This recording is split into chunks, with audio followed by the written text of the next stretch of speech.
Mä oon Bergholmin Harri Betolarilta ja me ollaan täällä Consolis Parman Hyrylän tehtaalla tekemässä Geoprime Ontelolaattaa. Geoprime-resepti on semmoinen, että sen hiilidioksidipäästö on 75% alhaisempi kuin normaalilla Portland-sementtireseptillä. Ja tänään meillä on 3. testi 2 onnistuneen testin jatkoksi ja meillä on käytössä kaikki asuinkerrostalon rakentamisessa tarvittavat tuotetyypit, eli ylä-, ala- ja välipohjalaatat. Ja mennäänpäs katsomaan, miten se valmistaminen tehtaalla sujuu.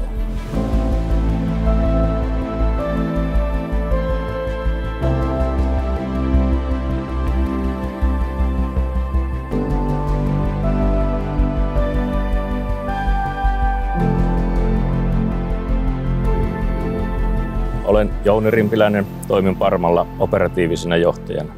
Olemme testanneet täällä kevään aikana Betolar Geoprime-massoja. Testeissä massat ovat toimineet odotetulla tavalla. Muottien kiertoaika, kovettumisaika, työstöaika on saatu normaalituotannon vaatimalle tasolle.